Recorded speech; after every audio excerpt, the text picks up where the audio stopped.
I share with you what event companies usually like me to bring to my gig, and I share with you what I bring as well.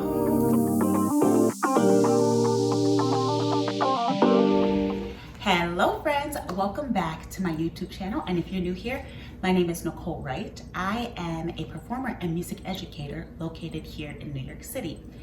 I specialize in the violin and the viola when I'm going to different events to play. And in today's video, I wanted to share with you what is in my gig bag. I share with you what event companies usually like me to bring to my gig, and I share with you what I bring as well. So without further ado, let's get started. Event companies like you to bring a stand, pickup, iPad, a foot pedal. And even if they don't ask you to bring a foot pedal, I often bring one anyway, because I feel that it is just so much easier than to stop playing and turn the music. I just use my foot pedal to turn the music, and I can do a whole video on why a foot pedal is necessary for your gigs. So stay tuned for that. In some event companies, they like us to wear uniformed gowns, and that dress is often known as the two birds dress. And it's just a great dress to bring to gigs anyway, even if your company doesn't ask you to bring it, because it's so versatile and it is elegant. Next, they ask us to bring black heels. Often that is what event companies ask you to bring when playing at a wedding representing their company. I, on top of that, bring certain things that will help me get through that day. I bring edge control because it's great for my hair. Sometimes at our gigs, they asked us to put our hair in a ponytail, and it's often a low bun. So I like to use the edge control to help slick my hair down easier. I keep a brush to help brush my hair down and brush my edges down. I keep hair ties because, as I mentioned before, they often like you to have your hair in a low bun. And I have hairpins to help pin my hair up. I bring lipstick. I just put an old lipstick inside of my bag because I feel that when I put an old lipstick inside of the bag, there's still some remainder left in it, so it's great for touch-ups. I keep a mask, and particularly a black mask, now that mask mandates have lightened up quite a bit, even though COVID is still around, so be extremely safe. But now that mask mandates have lightened up, sometimes you can like take your mask off and forget it somewhere. So I often keep an extra mask in my gig bag so that it's ready to go. And I keep these things in my bag at all times because I find that it is much easier when I'm on my way out the door that I'm not looking for all these little things, because we all know how hard it can be just to get out the house. To avoid any extra steps, I just have this in my bag ready to go.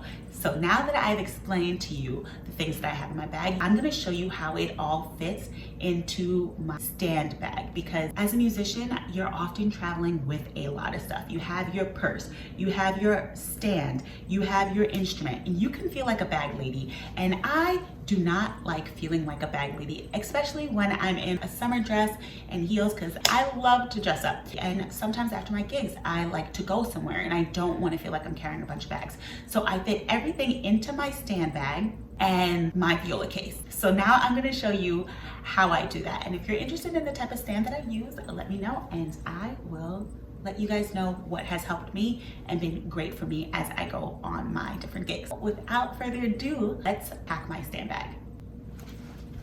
Here is my stand bag, and I'm gonna fit everything into here except for my iPad, because iPad goes into my viola case.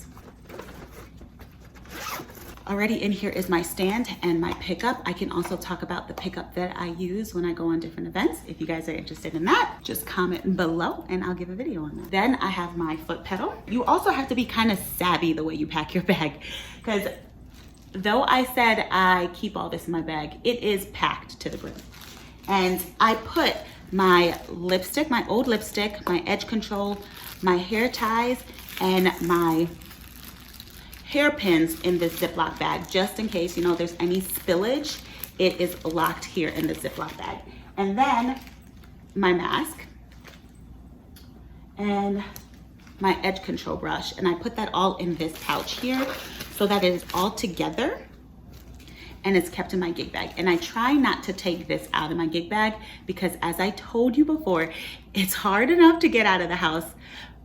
So I try to make everything easier. And here's the two birds dress. I'll put the shoes in first.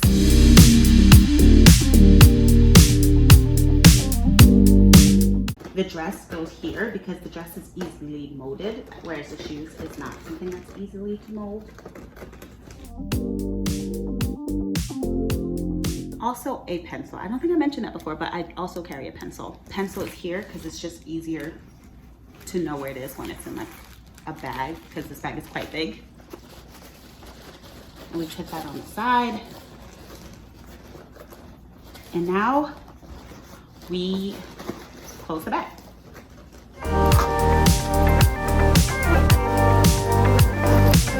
Here we are. Now, as you saw, I do have to do a bit of shaping to fit everything in the bag because it was made for just a stand, but this is me being compact and getting everything in. So thank you so much for watching this video. If you made it to the end, I hope you found that it was helpful. Again, the reason I like this is because I don't like to feel like a bag lady when I'm outside walking with all the things I need for my gig. I like to feel like my arms are just a bit free. And so carrying 2 bags as opposed to 3 and 4 bags, I feel like it's just much easier for me.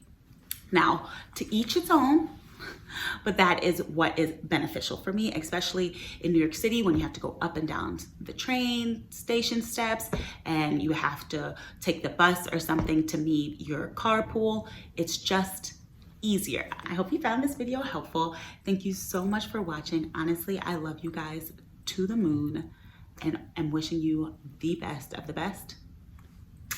See you next time. Bye, friends.